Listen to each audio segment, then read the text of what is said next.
Hey, it's Sean here from P2R. Today I got a brand new pair of J35A6 cylinder heads that we just finished installing the Supertech springs and retainers in.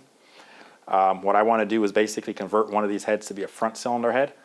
They were bought both brand new from Honda as rears, so I'll show you the process of converting one head from rear to front, and I'll go ahead and install the rocker assembly one time while I'm at it. I hope you enjoy the video. Okay, so the first thing I want to do is get everything in the cylinder head lubricated. I removed the rocker assemblies so that we are down to the bare head, and I'm going to put oil on the springs, the retainers, pretty much put oil anywhere, the camshaft journals, etc., so that we can get everything well lubricated and ready for proper assembly. So the very first step I want to do here is put the dowel pins for the rocker assembly in place. This step is very important, as this is the actual main determinant factor of what decides if it's going to be a front cylinder head or a rear cylinder head. So in this case, we always want to make sure that the hollow dowel pins are on the timing belt side and the solid dowel pins are on the transmission side.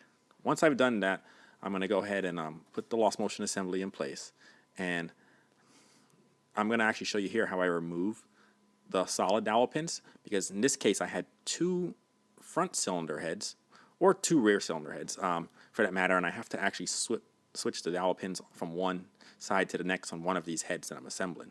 So here I'm using a tool that can actually hold the solid dowel pin in place and actually pull it out the head properly without doing any damage. It's a very neat tool to have and makes doing this pretty much a cinch. So all I have to do here is tighten the tool together so that it literally locks onto the dowel pin.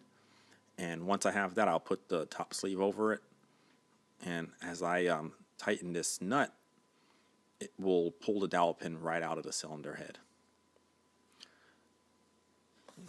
So while I'm doing that, I just kind of wanted to mention, essentially the hollow dowel pin is what allows oil to get up into the rocker assembly to engage your VTEC.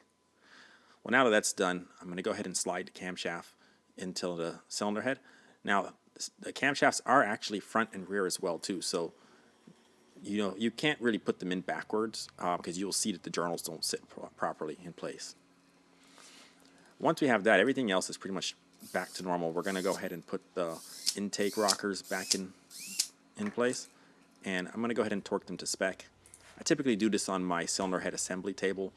However, I didn't think I was going to get a good camera angle for you, so kind of moving around on me a little bit here, but we'll get it together good. Let's get them all torqued to spec. Okay, so for both the intake and exhaust rocker shaft bolts, they're going to use the same torque specs, which is going to be about 24 Newton meters or 17 foot-pounds.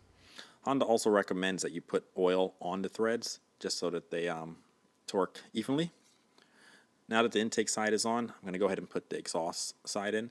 This side's a little bit more tricky to put in than the intake side because we have the springs that will keep you from being able to put it in place. So what I like to do is squeeze each rocker and kind of rotate it in there a little bit.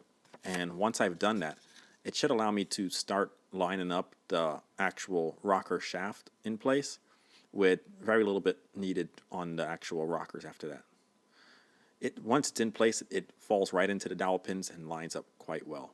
So we'll just screw them in now. I'll just kind of use a gun to speed it along.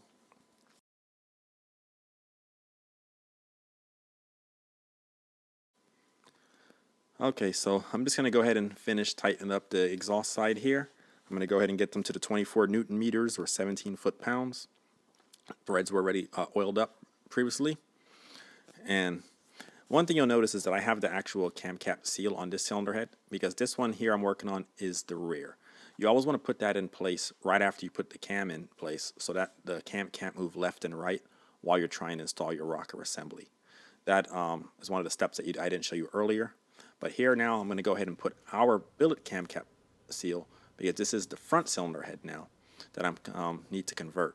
So actually what I had here was a pair of rear cylinder heads.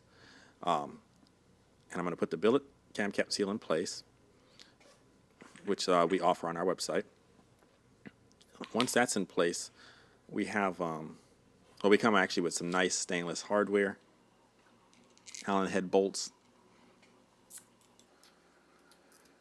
I'm going to pull these two Allen head plugs out of the cylinder head. These are actually what Honda used when they flipped the head around. So we're going to remove those. One is going to actually be for your EGR, which is the one I just removed.